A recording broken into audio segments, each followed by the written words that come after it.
Okay, today we're going to explore our 4G hardwired car GPS tracker. Now, this tracker is popular because of few reasons. Firstly, it's a 4G tracker, which gives you a bit more precise location when you're actually tracking your vehicle. Secondly, it does not require charging. And there are a few more features about it. We will talk about it in depth in the next few minutes.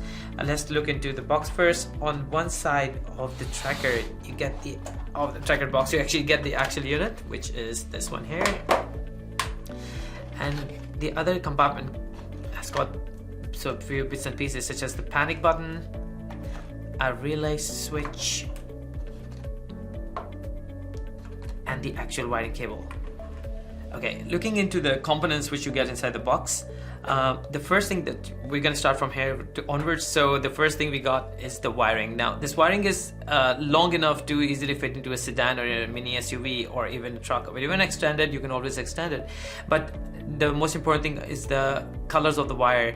To do this wiring in a neat, tidy way and a perfect way, we always recommend you to go for a professional or a Sparky who can do the job rightly. But we'll obviously provide you a supporting document with this product, which will make it easy for you. Now, to connect the wiring to the tracker, obviously this is one output where the input of the tracker goes. Just nicely connects there. And in terms of the wiring, the black and red wires goes directly to the battery terminal, and the most important one is the orange one, which goes on the ignition port. Ignition port this wire is really important to connect. It's because that's what lets the tracker know that if the car is moving or stationary, the tracker reacts with the ignition when it turns on and turns off as well. Obviously, black and red wire charges the tracker and provides us power. And the far end of the wire actually simply connects to the electronics port of the car. Furthermore, we get a relay kit in the car. One of the key aspects of this tracker model is it does allow you to remotely cut off the engine and cut off the fuel supply. If in case of theft or emergency, you want to turn off the engine of the car remotely with the help of the app, you can absolutely install this tracker in there. Obviously, the wiring in here, the green wires goes directly to the pump or the fuel supply of the car. Yellow comes out of the tracker, and you can simply use this relay kit as well, which is part of the package. Lastly, we got a panic button. The panic button obviously is a push button which allows you to actually create an emergency call in case of emergency. What you can do is just push it once. With the help of the app, you can pre-assign 3 emergency contact numbers. When you push it first time, it rings the first number. In case the first number doesn't pick up the phone, it obviously jumps onto the second number and the third in a sequence. So in case of emergency, you can always use the push button. This is for the drivers in the car. Okay, so before going further with the wiring, let's look into the tracker itself. This tracker actually has got a silicone tip on the side of it. If you just pull it up, inside it you get the on and off switch and a charging port. So the charging port is there because instead of placing it right into the car and then setting it up, you can actually set it up while having it on your office desk or at home. So you may know that the tracker is working and it's active. So you can definitely use the feature. We will set up the SIM card in a bit. There's a SIM slot right here, which takes a medium-sized SIM card. The nature of the SIM card that has to be a calling and a texting SIM. Make sure it does not require data. Maximum data that this tracker will use will be roughly around 1 GB a month. That's all. So make sure you get a mobile calling and a texting SIM with sufficient balance for making a call and sending a text message. Usually we get unlimited calls and text in Australia with all our 3 major carrier providers. When we look at the front side of it, like where you go the label side, there are some LED indicators at the top. The top one which says it's a power, which blinks in red. Then you got a cell LED, which normally blinks in green, and then you got a GPS LED, which is a blue color one. The most important among all these 3 is the green one. If you have set up the SIM card in a correct way and the SIM card is the right one, the green light will blink, and that will tell us even before setting up the app that the tracker has been set up correctly.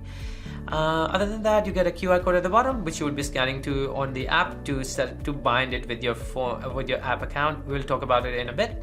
And yes, that's all about this tracker. It does have a lithium battery inside, which is a 450 mAh battery. The battery is designed to last for 4 to 5 hours standalone, but it automatically goes into sleep mode when the tracker is not active, which conserves the battery. But if you and as soon as you turn on the engine, it will charge it, and it always sits there as a backup. Alright, so this is the most important part. To set up the SIM card in the tracker, as we know by now that the SIM card that you'll be using for the tracker is going to be a mobile calling and texting SIM with enough balance in it to make a call and send a text message. The size of the SIM card that the tracker takes is a medium-sized SIM card. So it can be Telstra, Optus, Vodafone. You just take it off the actual jacket of the SIM, just like that. And to insert the SIM card, really important to know is firstly before turning on the tracker or plugging it into the car, make sure you insert the SIM card first. And the way you put the SIM card in is just like that. So the copper side of the SIM card facing upwards, where you got the label side of the tracker, just open the lid, check out the SIM tray, insert it in just like that. And when you insert it in, make sure it clicks in. So you can, I normally like a tweezer to push it inwards. Simply use a tweezer and it clicks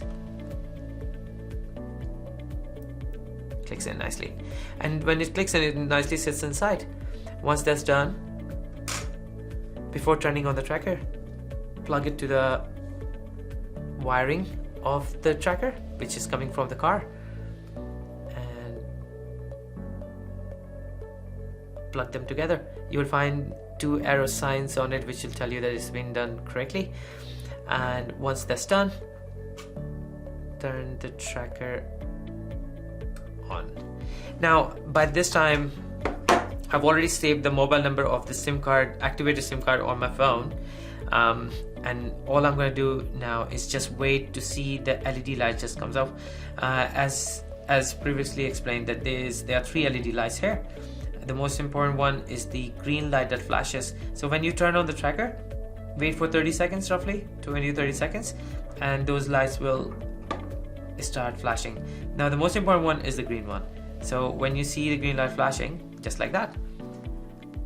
So the red light is about power, blue is GPS signals, and cellular is the green one. So by seeing the green light flashing, it tells us that the SIM card has been set up correctly.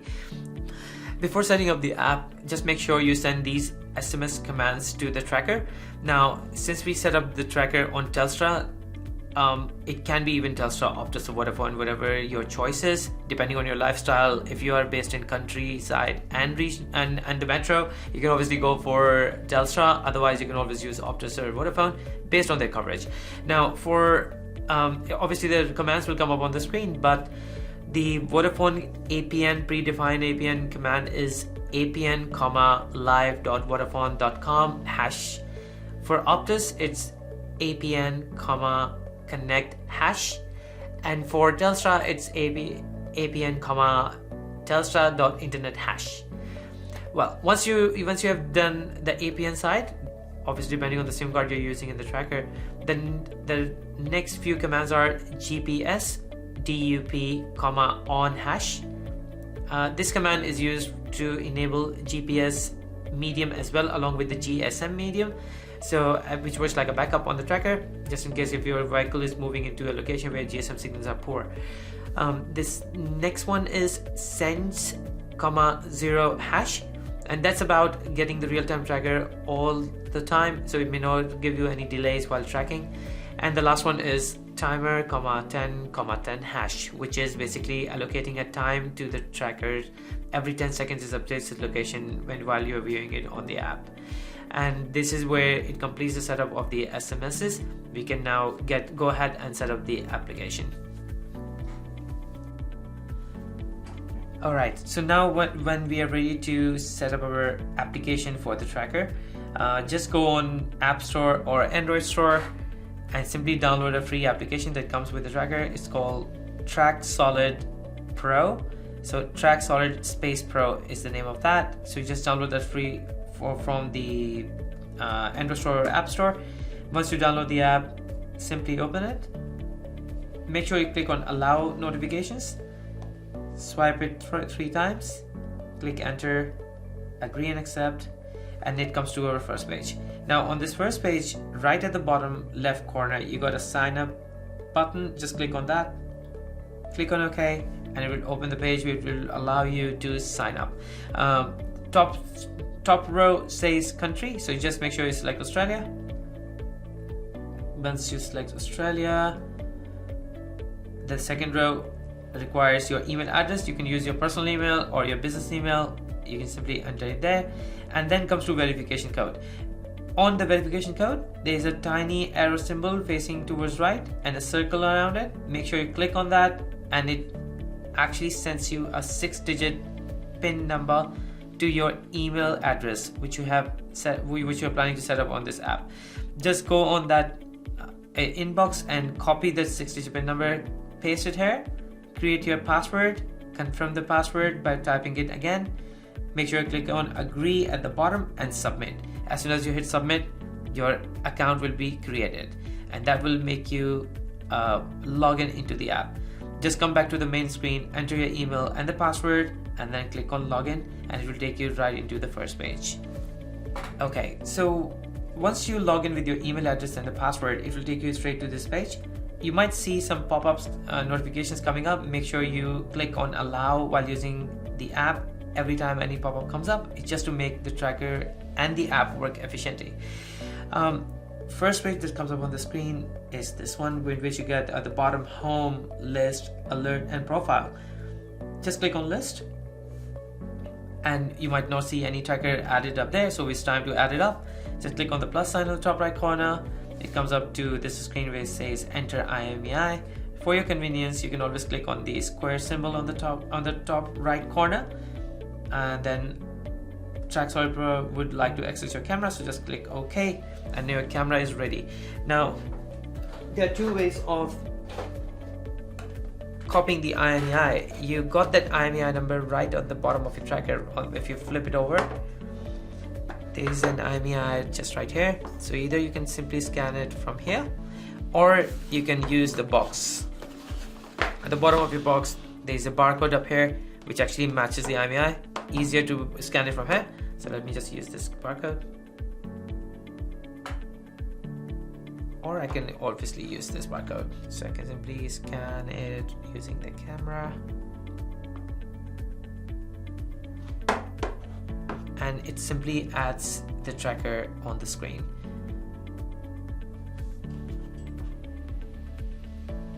Cool. It captures the IMEI number.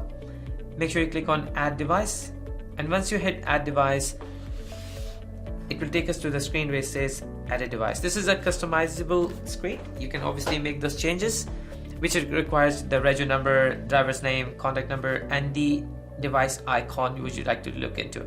Now if you select a vehicle or a bike, it will show you the readings in km/h, but if you end up selecting a guy or something which is not a vehicle, it might not give you accurate km/h speed.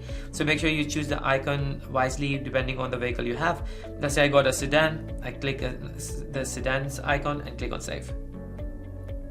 Cool. It shows you a notification saying successfully added, and once that's done, our tracker will be listed under all. Now obviously the tracker has been sitting right next to me, so it shows it in orange color saying idling. If the tracker remains in the same location for a while, it changes the color into red color, which means it's parked, and if it's moving, it turns into green color. That's the main screen that comes up. You can actually look into more options by clicking on the 3 dots on the right corner of the screen. When you click on the 3 dots, it expands the screen. And this is actually the main screen, just a more enhanced version of the features of the tracker. So for example, in details, you can always make the changes. You can add the SIM card number here, just for your ease. If you want to in future go back and find out what was the number you were using in the tracker, you can always add it up there. Change the icon, you can always change this from here. Tells us about if the accessory port has been connected correctly, it comes on, otherwise it stays off. So you make sure it's always on. In all, ACC has to be in on feature, unless your car is turned off. And then it tells you about the speed as well and your current location. The real-time location comes right here on the address. This is my office location. Then similarly, the other key features are tracking, which you will be using all the time. The tracking will actually help you in knowing the real-time location of your car. If the car is moving, it will also move and will update this location every 10 seconds. At the bottom of it, it tells you what is the current location of the vehicle. If the car is moving, it will keep on updating the address at the bottom. Similarly, you got playback. This is one of the most useful options. What you can do, you can actually find out up to 6 months old data on this tracker, because you get a free cloud storage with this subscription. You can look for the dates and the time right at the bottom. You can customize the screen by looking into a specific time and the date. But the good thing is, right at the top right corner, you have got the flags icon. This flag actually tells you every time the vehicle stops or moves, it will actually create its route one by one and will list it up over here, which makes it more easier for you to go back and find out that between this specific time where the vehicle has been.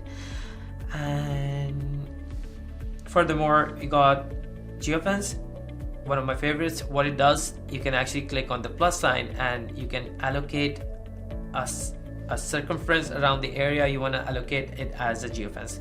So for example, you have parked your car and now you want to make sure that if the car leaves that location, you want to get notified. You can actually expand this circle or reduce the circle and create a fence around the area you want to focus on. For example, I want to set it up as office. So all I can do is click on fence name, change the name, choose my radius I want to create, and then save it. It will list up on my screen right here. So every time the car leaves or enters the area, it will basically notify me by sending me a push message. Now, talking about notifications, you can actually simply go on the main screen, go to the profile or the right bottom corner, click on alert settings, and you got 91 different notifications up here. You can actually switch them on or switch them off based on your requirements. Some might not be relevant to you, but for example, low battery alarm or motion alarm, or let's say ignition on, ignition off, and quite a few more. We will provide you all the information about them, what these alerts do, and that's pretty much it. You can add as many trackers as you like on this app, and it all lists up on the same screen. The best thing about this is the view on your map will show you all the cars and their movement at the same time, so you can actually use it as a fleet monitoring setup. If you got any questions about it, feel free to reach us out, and we'll be always here to help you.